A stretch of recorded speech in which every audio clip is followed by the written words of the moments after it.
کشمیریوں کے ساتھ پہلے ہی جو بھارت سلوک کر رہا تھا، ظلم اور بربریت اس نے قائم رکھی ہوئی تھی۔ 9 لاکھ اپنی فوج اس نے کشمیر میں تعینات کی ہوئی تھی، تو جب اسے اس سے بھی کچھ حاصل نہیں ہوا، کشمیریوں کا جذبہ آزادی جو ہے وہ مدھم نہ پڑ سکا، تو اس نے ایک بہت بڑا حادثہ کیا ہے بھارت نے کہ وہ جو ڈوگرا زمانے میں کشمیر کی حیثیت تھی، آئیڈینٹی تھی، اس کو اس نے پارا پارا کیا، اور وہ 370 اور 35A کو جو ہے وہ آئین کا جو حصہ تھا اس کو معطل کر کے کشمیر میں نوباتیتی نظام کو بحال کرنا کیا۔ یہ دنیا کے لیے بڑا چیلنج تھا۔ پاکستان کے وزیر اعظم وہ تو پہلے ہی سے کہہ چکے ہیں، تحریک انصاف کے وہ چیئرمین بھی ہیں، تو اب کشمیریوں نے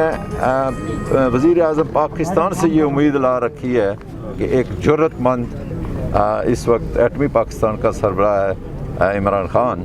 تو اس سلسلے میں عمران خان صاحب نے بہت بڑا میسج دیا ہے پوری دنیا عالم کو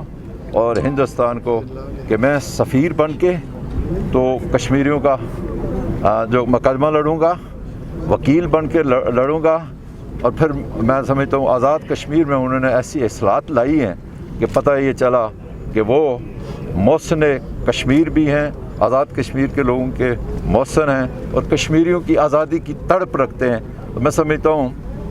کہ مختلف وفود جو پریزیڈنٹ صاحب کی موجودگی میں گئے ہیں، پریزیڈنٹ صاحب چونکہ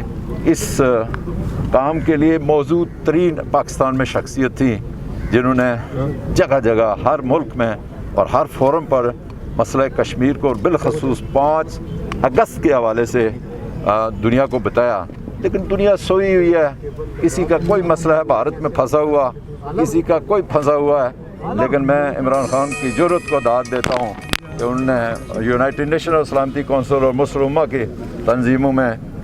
اس مسئلے کو آگے بڑھایا ہے، اور انشاءاللہ ہم توقع رکھتے ہیں کہ ایک جرأت مند بہادر